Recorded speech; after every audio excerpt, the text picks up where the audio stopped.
Okay, I have plenty of white bread left. I even have a little wheat bread left, but you know, when that stuffing happens, that may not be enough. You know, there's a lot of stuffing that goes in even a small turkey.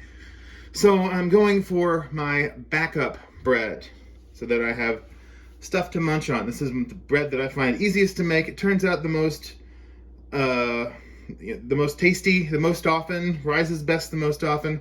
It's a simple beer bread. But today, instead of using beer, since I don't got any, I have lots of cider. So I'm gonna try making a cider bread. So what we're gonna do here is we're gonna take a half cup of approximately 100-degree Fahrenheit water, half cup of flour, bread flour in this case, 2 1/4 teaspoons of active dry yeast. Mix it together into our sponge, which we will let rise for a half an hour, to which we will then add 12 ounces of cider. Of course, this is a pint, so 4 ounces of this is going to become a chef snack. Then about más o menos 18 ounces of white bread flour. Put in as much as the dough can handle and still be kind of gooey. This is a gooier dough than average. And then 1.5 teaspoons of salt. So coming up next, we're going to put together the sponge and let the yeast activate. So be right with you. And here we go, the sponge, the basis of all of this stuff. So get our flour, our yeast, booger out of there, get all that, and then there we go. And then our water. And we just mix this all together. This is the simple part here. And this is just kind of the basis. This is going to create what's called the sponge, which is just sort of a way of giving a little body to this thing with the bloom yeast. Let it kind of get a little creamy. It also helps, I think, similar to a tongjiang, maybe I'm full of poop on this, it helps the actual resulting loaf last a little longer in terms of just in terms of shelf life. Okay, that's it. That's simple. We come back in a half an hour and this should be bubbly and spongy. See you then.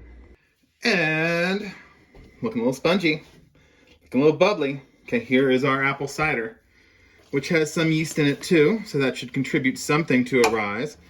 A little bit of salt, flavor. And then I have done this enough and I'm confident since I weighed out the flour rather than measure it in volume that we're gonna need it all. So I'm just putting it all in. And put this over here. And once again, here at our stand mixer, I stand here and I mix it. We're gonna mix it all together.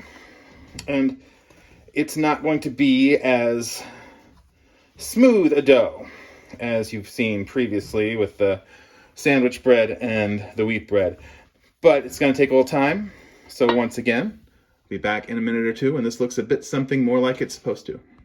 And there we go. It's a little shaggy. It's a little gooey at the same time. It is not very firm. Now this is a no-knead dough, so we're just going to let this rise for a couple of hours the way it is. So I'm going to cover it up and see you all in a little bit later. Dough! Okay, let me get set up for the rest of this here.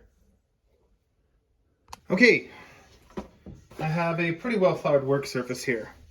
Again, this is no-knead. There's not a lot of work to be done with the dough itself, except we're going to turn it into something looking like a rustic loaf, which means it doesn't have a lot of shape to it. Okay, it's just the dough is pretty much gonna rise again in the state it's in without a lot of extra encouragement.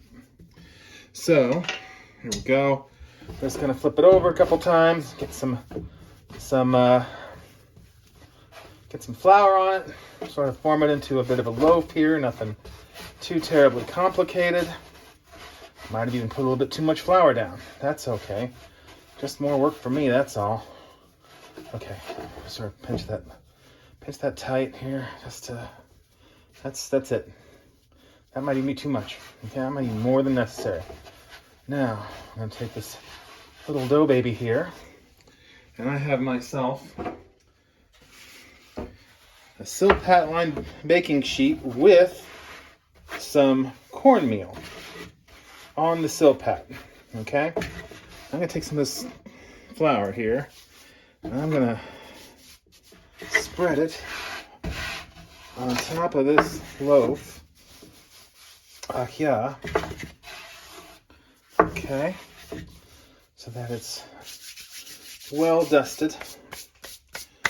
So we got a Silpat, we got cornmeal, we got all this stuff. Nothing's sticking to anything. Period. End of report. And if you believe that. No, it should not. It should not. So we take kitchen towel, cover it up, and it's going to proof again about 90 minutes.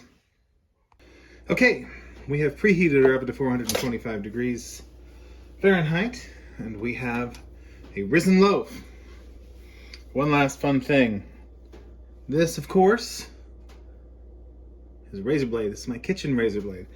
I don't have one of those handy things to hold the razor blade. Instead, I just have my fingers, and I'm going to score it. I'm going to score the loaf one way this way, and score the loaf one way this way.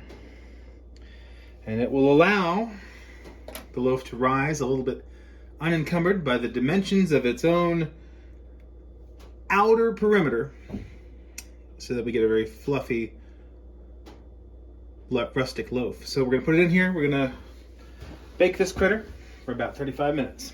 Here we go.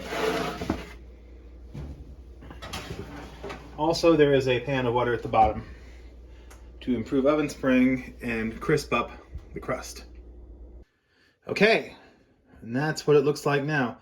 Gonna put it on the rack and cool it, but that is an apple cider loaf. This is based off of Chef John's No-Knead beer bread. I just substituted cider for beer and changed the content of the yeast a little bit, and didn't do as much with moistening towels when proofing the bread, etc. And it always turns out, though, so it's a winner. I will include the link to this when I post this. This is part of the Fight Leukemia 4-week baking challenge. So we've got at least a couple more. Should be even one more tomorrow. So happy baking. Some of this is going to end up in my Thanksgiving stuffing. Good night.